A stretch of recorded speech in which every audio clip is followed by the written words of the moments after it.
Welcome to the NBA Coast to Coast podcast brought to you by thelines.com. Coming to you from the West Coast, Josh Lander, joined as always by Nate Weitzer on the East Coast. And we're bringing you a video here, a catch-all video, as we're going to start doing with you guys each and every weekday this season. We've got a 5-game slate here as the season winds down. Just a few games left for each of these teams that we are talking about tonight. We're going to be bringing you a couple of our best bets each from around the entire slate. We've also got another video up with just our player props in there as well. So make sure to like and subscribe to that page and continue to follow along with us. Also head to thelines.com and check out all the great content we're putting up on the site these days. Plenty of stuff going on with the Masters this weekend as well, on top of all this NBA action down the stretch. So make sure to continue to check out thelines.com. Also use that odds finder tool we have up there. That's where you can make sure you're getting the best odds available to you on all these bets we are making in the NBA this season. We're going to just toggle back and forth here. Nate's going to kick us off with his first pick of the night from this 5-game slate on Thursday. Yeah, I'm looking at the nightcap. The Nuggets are plus 7.5 at Phoenix. And the total is 223 out there because the Nuggets really just haven't been very competitive. Jokic missed 3 or 4 games. He came back against Houston and they still lost. And the Suns are still undefeated with Kevin Durant. But what I'm looking at here is Suns total over 115.5. I know they only scored 100 the last time they played the Nuggets. It was 100-93 game that was played at a very slow pace without the Joker. Look, the Nuggets scored 98 points per game when they were missing him. Their last 10 with the Joker, they're scoring 115, and their defense has really slipped, which is why they were struggling. And 118.5 defensive rating is what we're talking here. The Suns, obviously, with Durant in there, or even without him, have scored 115 or more in 5 of their last 7. And, the previous meetings between these teams, we had 2 unders in a row, that one, and then another one with no CP, Book, and DA. Over in the previous 3 with the Suns averaging 130 per game. And it's not like, Devin Booker went off. He did go off in one of those. He actually got injured in one and only scored 17 points on 12 shots in the other. So, now Book, we've talked about a lot, is just thriving on the weak side action with KD, who really hasn't gotten totally, back to his superstar form, I guess. He's still one of the most efficient scorers in his sleep. 26 points per game on a 128 rating in 7 with the Suns here. But, look at his last 3 against Denver with Brooklyn. 32 points per game, 68% field goal shooting, 138 rating. This is where Denver struggles, too, is against Durant's position, allowing the 4th most points, 3rd most assists to small forwards in their last 15. And the Suns, they have a 120 offensive rating with KD. They're also defensively giving up the most free throw attempts per game, which isn't like necessarily the Nuggets' bread and butter, but it will help you slow down the game, get more points back and forth. I think Jokic in his 2nd game back in the lineup, assuming he does actually play, will definitely produce more and get that Nuggets offense ramped way back up to force the Suns to score more. Look, Suns are still up 2.5 games here for the 1 seed. They do have Utah's G League squad on Saturday. Did I say Suns and Nuggets do that? The Suns have the Lakers and Clippers here to finish off after this, and they might get the Clippers in the first round now. So I don't know how much gamesmanship would be played in that season finale. Point is, I think they're capable of lighting up this Nuggets defense and just moving on. And then they're pretty much locked into their 4 seed. So I expect a good offensive showing from them at home. Yeah, I think that's fair. We're at the point of the season, I wrote about this a couple of days ago, where while you're looking at what you want to pick in the NBA right now, you need to have the NBA standings open and you need to have the NBA injury report open. And they're just as important as any stats that you will look up about any game that you'll play. And like you were saying, just looking ahead briefly, the Nuggets have it locked up, and especially with that Memphis loss last night, despite being up by 17 at the half against the Pellies. And then for the Suns, there is a slim possibility they lose the 4 seed. Probably not. They're 2.5 up, and if they win this one, they lock it up.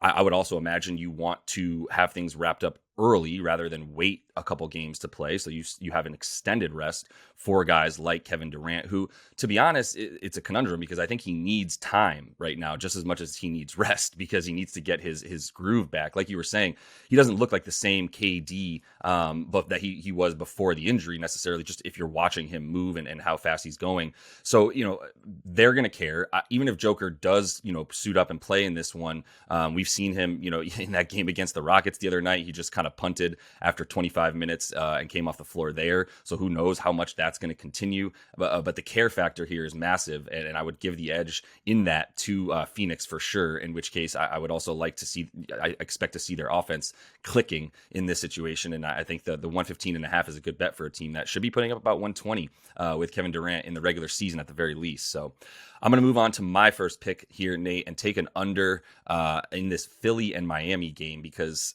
they just don't score when they play each other. The total is at 221.5. I believe the 76ers are still 3.5 point favorites now. They opened at 5.5. It's been bet down for Miami, but I'm eyeing the total a bit more. As I said, it opened at 221.5. Just want to make sure I still have it correct. It actually has been bet down a couple points at this point to 219.5. You can probably find it at 220 still if you want to take an under there on DraftKings. I believe it's still available while we're recording this at 220.5. Still like that. I mean, I probably like this down to like 216 or so, Nate, like 216.5. I would still take an under. If you look at their last 5 regular season matchups, I'm not even counting the playoffs where things get a little bit slower even. In their last 5 against in these matchups, a 90.5 pace, where they're already 2 of the slowest teams in the league at second and fourth slowest on the season, and even slower actually in their last couple of weeks. Philly's been even slower than Miami as the slowest team in the league pace-wise, and they're averaging 201 points a game when they meet. And there's been a couple games where one of them has gotten over 115 points, and those games were massive blowouts where they, the other team didn't even score 100 points. They've also had 2 games go under 200 points in their last 5. So there's just not a lot to think about, to feel good about when these two teams match up offensively because of the fact that they shut down what the other team wants to do well. Miami pretty much shuts down everything defensively, as we know. They've had a few lapses this season. That's definitely led us to be a little bit more hesitant and definitely believe in them less overall as they're making a push for the playoffs to get out of the play-in tournament. I still think Philly, I think Philly has less to play for. I mean, Miami definitely would rather get that 6th seed than the 7th seed. Philly's going to have some. If Boston wins one of their last 2 games, Philly's out of contention for the Atlantic Division. They're going to get the 3 seed at that rate as well. So Boston's just going to win one more, and basically everything is wrapped up at that point for Philly. So I don't know that they care that much as well. The offensive ratings for these teams when they play each other, 110, 111 each, with some good defense. I mean, maybe I should say better defensive ratings for their opponents, right? They're playing really well, limiting each other in points in the paint when they play, limiting turnovers and points off of turnovers, which is huge for playing Miami. Obviously, they want to get out and get the ball from you and then go, especially when Jimmy Butler's out there, when he will be. They both limit points in the paint, and Miami is, I think, 2nd right now, and Philly's 7th in the league right now in limiting those. So no fast break points going to be available, even if Philly does want to get it out and go. That's where Miami's 4th best at limiting that. So just it's a great time to sort of take an under, I think, in a preseason or a regular season playoff style matchup, right? Where if you look at some recent matchups that Miami and Philly have played against fellow Eastern Conference teams, they've been a lot more of these slobber knockers, as we say. And Philly's most recent matchup versus Boston and Milwaukee, that Boston matchup was a 204 total. That Milwaukee total got away from them after Milwaukee kind of pulled away a bit and ended up getting 118, but it was still 224 with a much faster paced Milwaukee team than this Miami team. And same concept for when Miami was playing against Toronto and the Knicks, continuing to keep those scores low and have it be a lot more of a bruiser fest. So I do think there's something to be said for Miami keeping this close. It already got bet down to 3.5. Like I said, they have much more to care about and they're at home. But I'm really mostly focused on just taking an under in a game that is, who knows if it's going to get to 210. Yeah, I mean, that Sixers-Celtics game you mentioned was looking like it was going to go over early in the first half. I mean, there was a lot of scoring. And then the way the Sixers just crawl to a halt down the stretch is like really important when you think about that, especially live betting the under in this situation, because everything goes through Embiid. They have to slow down, work in their action to get him the ball at the nail. And Miami has the worst half-court offense, I think, of any team that's actually trying. But they defend Embiid pretty well. I mean, the Celtics did too, I guess. Some were saying, but I didn't really see that. I mean, but with Bam on Embiid, and with Embiid, look, like needing a little bit of rest after that ridiculous 52-point outing. I don't think the Sixers are going to be lighting it up. I think the most key thing here is that Tyrese Maxey might sit. He's questionable. And then the Sixers become way, way slower pace. They have no one to get it and go, as you're saying. So I think, the under's in play here. Despite that, I like an over for Jimmy Butler. Not for points, though. For rebounds and assists at plus 104 to get 12 of those peripheral stats. Because Miami is still playing for something here. They still want to get home court over Atlanta in the play-in. I don't think they have a realistic shot to get to pass the Nets. I mean, they lost the tiebreaker in that one. And Jimmy always loves playing this former team, right? Loves playing the Sixers. His last two in Philly, 25 points, 8 rebounds, 7.5 assists. You picked Tobias Harris over me. The last 4 regular season, 6 rebounds, 6 assists. So pretty solidly averaging this total. And, you talked about how slow they play and how low scoring it is. Yeah, the last game total 200 in Philly at an 89 pace, but Jimmy went for 23, 11, and 9 because he kind of is, that's where he makes his imprint. Yeah. It's like, all right, this is an ugly physical game. I'm just going to get my peripherals. I mean, Bam's expected to play here, but he's dealing with a quad injury. I just looked up his last 3 without Bam. Jimmy's peripherals go up. Nearly 7 rebounds, 7.7 assists, and 30 points per game, getting 44 free throws in those spots. So he will be aggressive. And with Kyle Lowry also questionable, expect him to be aggressive here. I'm not going to take the points, though, because I'm still, I agree with you on the under, and I'm still a little reluctant to say Jimmy's going to be a scorer, but I think he will put his fingerprints on this game. Yeah, Jimmy's kind of tough sometimes to sort of decipher what's he going to do here on offense. Is he going to facilitate? Is he just going to go get his? Because there's some times where he just goes, I'm just going to go get 44 free throws in 3 games. And then he does it. Shout out, by the way, the Knuckleheads podcast just had Paolo Banchero on there asking who's the first dude who busted your ass when you came in the league. And he said Jimmy Butler because he just gets to the free throw line at will. You just foul him so much. No one's trying to foul him. He's just very good at making that happen.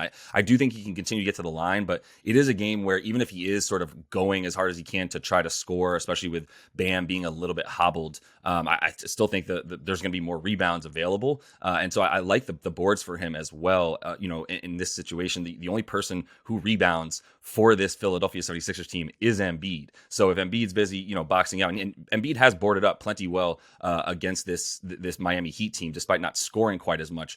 So there is something to be said for him doing well on the boards, but Jimmy's not boxing out Embiid. That's not going to be his matchup. So there's going to be some opportunity for him to take advantage of the other positions on this team, on this Philly team, that don't rebound super well and will be unable to keep him out of the paint. So let's finish things off with my favorite pick. I'm also going to a player prop here, Nate, and I'm going to our guy Agbaji there, Ochai Agbaji on the Utah Jazz. And look, Talen Horton-Tucker wouldn't be a bad pick either, as he's been going off for them relative to how well he's played in the earlier parts of his career.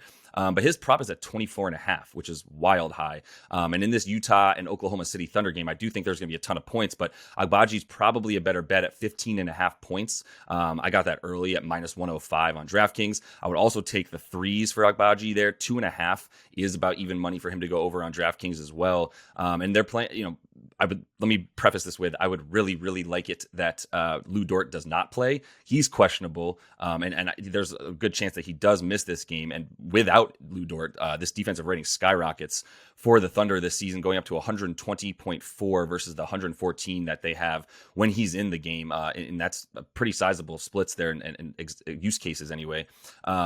This position that this team gives up the most points to is shooting guards. So obviously when Lou Dort is in there, they're a lot better at it, but they're still giving up a ton 2 shooting guards, the third most rather over the last 10 games, and the most points, third most threes, I should say. So that's also why I like the threes. And overall, they're allowing 15 threes a game, basically, over the course of those last 10 I just mentioned. That's the 7th most. They're allowing 120 points per game. Neither of these teams play defense anymore. The total is probably bettable at 234.5. I'd probably still take an over on that, as these teams get up to about 238 to 245 each time that they play over the last 5 regular season games. So I also like that Jordan Clarkson is not playing. We know that he's not. So we've got another, we know Agbaji starting. He's going to get at least 30 to 35 minutes in this one. In the 18 games that he's played without Jordan Clarkson, and a bunch of those games still had Markkanen and a few other starters that are also out tonight, like Sexton, Markkanen, Clarkson, like I said, and Walker Kessler, all out tonight. But even when they've played with him without Jordan Clarkson, Agbaji's at 29 minutes versus the 15 that he's playing when Jordan Clarkson's out there. He goes from 5 points a game to 12, and then he gets up to 2.5 threes made. And that's all in, like I said, 29 minutes. You can expect that to be at least up by about 4 or 5 minutes tonight against this Thunder team that there's going to be a lot of points. So his stats are right around this. He's at 15 points a game in 28 minutes over his last 10. There have been a few starters playing in those games as well. So I think the uptick for him to get over 15 points, where he's averaging against a team that gives up a ton to his position and just really isn't playing any defense these days, I think we can expect a lot of pace and a lot of points. So Agbaji to get 16 feels really good. There's definitely some angles in this game. We both really like Jalen Williams on the Thunder side, but mostly because Walker Kessler's out. So, I'm just going to say that 17.5 points, that'll be in player props. Jalen Williams. I do think the Jazz are going to find a way to score. The total's now bet up to 238. As you mentioned, it was 234. But I'm not going to trust where those points are going to come from. Even THT, at 24.5 points, you'd think he gets there as their number one option. But I don't know. The Jazz right now, it's just like the Will Hardy show. It's just like, wow, great team basketball somehow, some way with these backup guys. They're scoring. It could be Agbaji, but his usage rate is extremely low. I'm not going to trust him to score 16 points, frankly. I would go with Jalen Williams. Well, yeah, but I got to say something for our player props video. So that will be my tease for you guys to let you know. We do have another video up with just a bunch of player props from us. So make sure to like and subscribe to that page. Continue to follow along. We are coming back each and every weekday during this regular season. We'll probably be coming back with a few more videos even on the weekends when we have those playoff matchups. So until we see you next, happy betting.